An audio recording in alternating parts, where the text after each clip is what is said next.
Before the age of the selfie I stood for selection as MP and then later, Euro MP candidate, and to negate my communication issues, I recorded a video address that reminded the voters, all MEP required translators, too.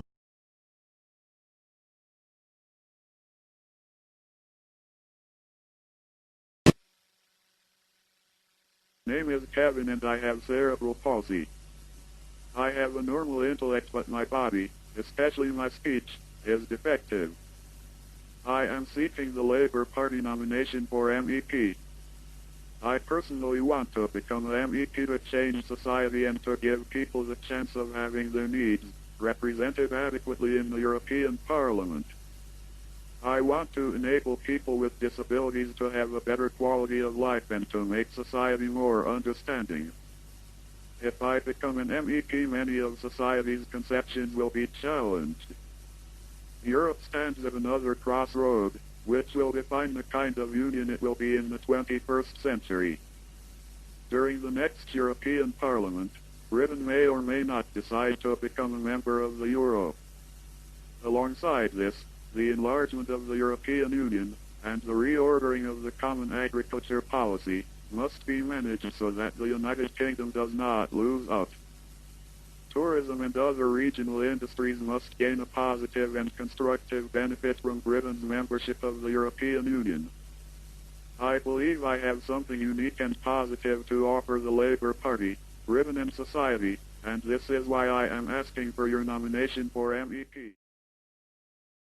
Having run a national public relations campaign to be selected for MP, my audience on my website and YouTube page was diverse. The multimedia age had not quite hit. For a few months around this time, people that now would be referred to as trolls had started to leave hate comments. That didn't bother me. Negative comments I never process as personal, and having run for Parliament, comments when campaigning were much more pointed, and my daily mailbag contained the odd hate mail. I had always been interested in politics. In 1995, I joined New Labour and put myself forward very quickly for parliamentary selections. Initially it was to challenge myself. The first speech was a personal breakthrough because people listened to me, addressing current topics and not disability. Without this period of life I would not have had the confidence or could not have furthered my education and studied contemporary dance or made art. Many constituencies parties invited me to speak because I was disabled, which was helpful although I was not campaigning on disability issues.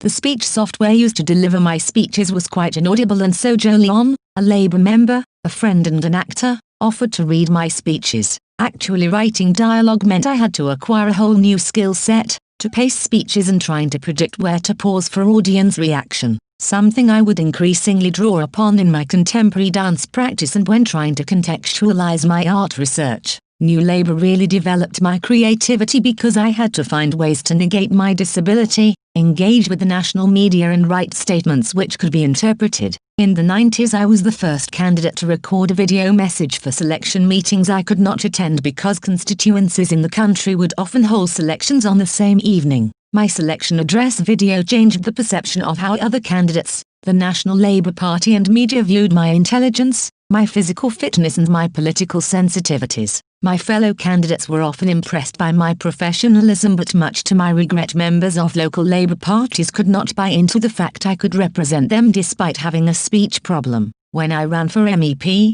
member of the European Parliament, Plymouth Evening Herald referred to me as Disabledkevin. I love this label. I'm clearly disabled and called Kevin.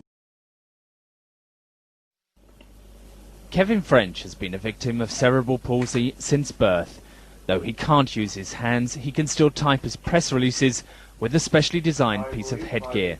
More recently, the computer has also given Kevin a voice. My desktop computer, which turns typed text into speech, enables me to communicate with the world normally, and my laptop computer allows me to have a portable voice. Kevin can talk, but his speech is difficult to understand. What would you like? Coffee? Some critics have told him his difficulty in communicating means he won't get elected as an MEP, but Kevin has never listened to the people who tell him what he can't do. Why do you want to become an MEP? I believe by becoming an MEP I can have a positive effect on society. I do not want to campaign on disability issues. I want to be a Labour MEP. By being a good MEP, it would illustrate that disability does not have to be a handicap. Kevin is a familiar sight pushing himself around the streets of Plymouth. His first hurdle is to get nominated by the Labour Party as a candidate. He's already stood as a local councillor. And then, if he's successful, the campaigning will begin in earnest for next year's elections. Andrew Moore, Sky News, Plymouth.